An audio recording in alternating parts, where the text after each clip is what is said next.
I'm Elaine. And I'm Rachel. And welcome to Legs Out. And Away We Go. This is the podcast where we tell you about Formula One our way. The races, the cars, the drivers. We are obsessed. And here's why you should be too. Hi, Rachel. Hi, Elaine. Are you hungry? I am so hungry. I really need a snack. We should have a snack episode. What snacks do we have on offer? We have a lot of sneaky snacks, like China. Ooh. And the whole country. The whole country. Are people going to stop listening because I keep bringing up my Formula Fanatics book? Hopefully not, because this is not an ad. This is just, we truly like this. I'm just obsessed with this tracker guide, y'all. So yes, we have some fun facts about China GP. Mm-hmm. Rachel's got this new game that she loves. She puts these names on a wheel and then she spins it around. I'm now obsessed with putting everything on the wheel. What book am I going to read? Spin the wheel. I could decide what dinner. Spin the wheel. Ooh. It's just I'm going to give all my decisions to the power of the wheel. I like this. It's really the cult of the wheel. The cult of the wheel. Join us. Amazing. I love tires and wheels. Oh, whale. For those of you not watching on video, Elaine's tea just went flying out of the cup. Well, for those of you who were in this house, you missed Rachel smacking herself in the face with her headphones too. Guys, I don't even know how headphones operate that way, but somehow I was trying to put them on my head and it snapped and rebounded like a dang boomerang into my eyeball. It was so epic. It was so epic. And so justly so, the universe aligned itself and made me spill tea all over my lap. Thank you for your sympathy pain. Yes. I love it. Okay, now that you have been covered in constant comment, can you share some comments on what the track is going to look like at the China GP? 10 points. Thank you. 10 out of 10. No. This is what I live for. I love it. I love it. Let me share you some facts. Share you some facts? Share you some facts. You're going to be shared right into it. Get ready, y'all. Mm-hmm. All right. First time we had the China GP was in 2004. Circuit length, 5.451 kilometers. Yes. Ooh. Which, of course, I know exactly how long that is. Well, let me put it into perspective. It's only 56 laps. Yes. So a fairly average in terms of lap count race for us. Exactly. I prefer the higher lap tracks. Yeah. Yeah. I like when it goes up to 76 because I'm tricks my mind into thinking I have more racing to watch. Ooh, I definitely agree with that. And I feel like it sometimes brings a dacier qualifying because they are battling traffic like no other because there's no room. Yes. For 22 cars. Oh my gosh. We're not even there yet. We're not even there. Okay. Number of turns, 16. Mm-hmm. So the Chinese Grand Prix at Shanghai International Circuit is a technical track known for its unique shaped layout and demanding corners. So if we remember last year, we remember that this was not the most interesting quote unquote track. Mm-hmm. We didn't see a ton of overtakes. We didn't see a ton of Deborah mistakes, virtual safety cars, none of that. However, with this new car, all of these new regulations, I am very, very interested to see how we're going to do on qualifying. But not only that, we also have a sprint. Which is wild to me that the F1 management was like, cool, we're just going to stick to normal. It's going to be chaos. And since we're doing this as a snack episode later in the week, I was able to watch the press conferences, weekend warm up. I'm much more informed about what the drivers are thinking about this weekend, as opposed to when we usually are riding the high of the last weekend and then make our predictions based on recency bias. Yes. But a lot of the broadcasters and Tom Clarkson were asking hey, what do you guys think about having a sprint on the second race of the new season where we throw the most unique car setup that's ever happened in Formula One history? Yeah. And it was kind of mixed results. You can guess what Max Verstappen said. Everything is great. I can't wait to race this car. He said, whatever. Literally. Pierre Gasly and Esteban Ocon were a little more measured in that they were like, well, the car is not going to be optimized, but we're still going to learn things. As we've talked about, the younger drivers, Gabby Bortoletto was like, it's going to be good. we're going to learn. We're just going to go out there. And I'm like, you can speak your piece. It's okay. Well, he also has the most supportive team. So, I mean, Jonathan It's just going to Wheatley be is lovely for him. literally like putting baby powder on his butt and like just wiping him off and like, you got it. Go, son. You got points. We're so proud of you. Yes. Cannot wait to see what you do. Yes. It's going to be a great life for you. Fernando Alonso is struggling and got a lot of questions like, how's your mental state? Literally, are you in a difficult place mentally? How dare they ask him that? And he just sat there with his microphone and he was like, it's not as bad as you think. But then he went on this, maybe the longest I've ever heard him talk in this current era, where he was talking about that a little bit of redemption for the GP2 engine comments that he got kind of lambasted for back in the day. Yeah. And he was like, I think that you guys can all kind of see that I was right. And as someone who's had the privilege and the pleasure of driving a car at the front of the field, second to 22nd, it's all kind of the same. Oh my God, the privilege and the pleasure. Just that right there, because that's exactly what it is. You have 22 people fighting for the privilege to drive a good car. Yes. Carlos Sainz, fight harder. No.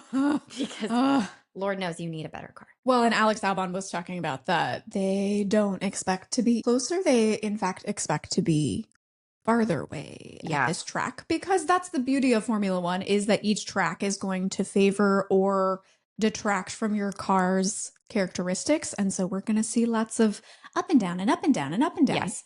Sometimes it has to get into the mud before it can get better. Correct. Which it better be some healing mud. This better be some like spa mud. Oh, yeah. Like good facial, bring out all the vitality. Slather it all on. Put it in fix all that of your car. orifices. Yes. Make sure it gets in every little like aerodynamic pocket. Just write that in there. Oh, no. Wow.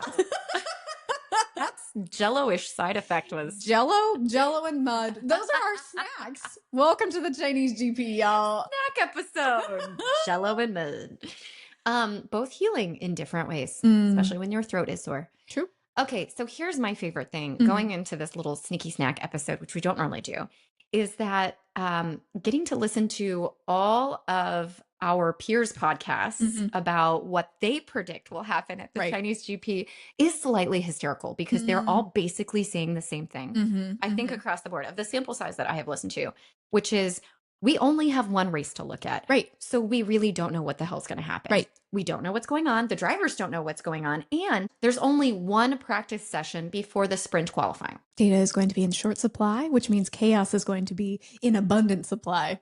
And I'm excited. Right. Economics. Economics, exactly. Supply and demand. This is the one time that you will hear me, other than maybe Austin, say that I'm excited for a sprint. Do I think that this is a wise move? No. Am I going to enjoy the heck out of it? Absolutely. I'm going to put it on a t-shirt. And then I'll burn that t-shirt the other 4 sprints of the year. Rachel said, I'm actually excited for this sprint. Where's the t-shirt, Rachel? It's in my barbecue. Yeah. Down. Well, all right. About the track itself, what do we think will lend it well to? I've noted that we can't say energy collection. We have to say the harvesting of energy. We have to use the word harvesting. So what do we think this track will do for the harvesting of energy? Do you have any idea? From both the track characteristics and hearing teams talk about it, it sounds like this is going to be a little closer to a normal GP that we're used to seeing. Because there are a lot more slow corners, they're able to harvest the energy going into the braking that they're already doing for a corner. So we're going to ideally see less of that super clipping on the long straights where they're going as fast as they can, and yet somehow they're slowing down to harvest the energy that was such a frustrating thing for so many fans. Yeah. That will be mitigated a little bit based on just the track setup. Julian Palmer called this track quirky, and I think that the quirks of the energy management are going to lend themselves to teams other than Mercedes, because Mercedes has kind of immediately established themselves as kings and queens of energy harvesting. Yeah. And so this is going to give space for some other teams to step up into that top spot, hopefully. Like who, Rachel? Well, we can just jump right into who I think is going to win the Chinese GP Sprint in 2026, and that would be one Lewis Hamilton. Oh, You skipped right over the person I thought you were going to say. Who? Well, Charles Leclerc, Oh, obviously. just stay tuned. Stay tuned. But this is the one and only win that Lewis Hamilton had last year in Ferrari. And I think that, as we just talked about, the characteristics of the car and the characteristics, can I say the word characteristics? No, literally not, even on third time. You all know what I'm trying to say. Exactly. The car and the track are going to come together. And it's going to be Ferrari red. Like a supernova. Like a supernova. Yes. Interesting. Okay. I also like this idea because based on that one sample race that we just had, I also think that Ferrari's going to be hella fast. Okay. They just look fast. And that's literally the first thing we learned from that start is that they are fast. So let's go. Does that mean you also agree that Lewis Hamilton is going to win the sprint? Can I say that I think this is big time redemption for Max? Yes. Also, we didn't really get to see what the Red Bull was capable of because of the technical difficulties that Hadjar had. If Hadjar had continued the race, who knows what could have happened? Correct. And of course, Max made it all the way from P whatever to P hero. So I'm gonna technical terms. I'm going to put Red Bull and Ferrari somewhere up near there together. Okay. That was my very non-committal. Yeah, you got to give prediction. me a name. I'm going to pin you down on this one. What? Who is it? Okay. Just the sprint. I hate to say this, but I'm inclined to agree with you. Okay. I loved it. I'm not upset to hear that. I'm delighted. I'm going to go ahead. I'm going to back your man. Great. Lewis Hamilton. I mean, yeah.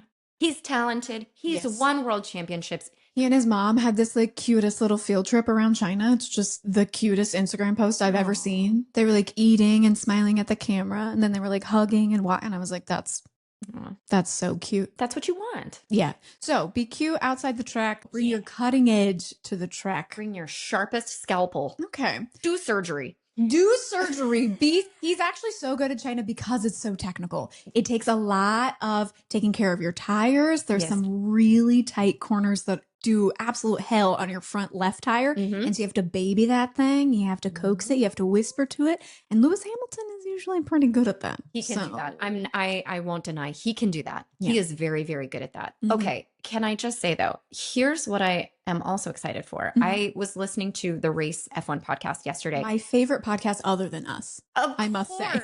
Other than ourselves. Yeah. They didn't call it a technical term, but I will call it a technical term for yo-yoing. Elaine's Tech Corner. Yo-yoing. And that's what we saw in Australia. That was so exciting. Those first 10 laps. Yes. George Russell almost looking like he was out of fucks to give because he couldn't figure out what to do. Leclerc, Russell, back and forth and back and forth and back and forth. And you know what? I wouldn't mind seeing 56 laps of that. Yeah. So, instead of harvesting more energy and slowing down on those straights, let's see more yo-yoing. I hate to break it to you, but I think we may get less yo-yoing here because of the energy situation, but we can still hope. Well, I want more late breaking, but this is going to be an entire discussion over this season. Yo-yo is exciting. Yeah. I also think that I want to see some good old fashioned late breaking moves. We may get those. There's that long back straight and then that tight little turn. Are you ready? Yes. To spin the wheel? Let's spin the it. field. I need to get our own segment name right. Spin the field. Spin the field. Are you We should ready? have a little fun, sound that goes with it.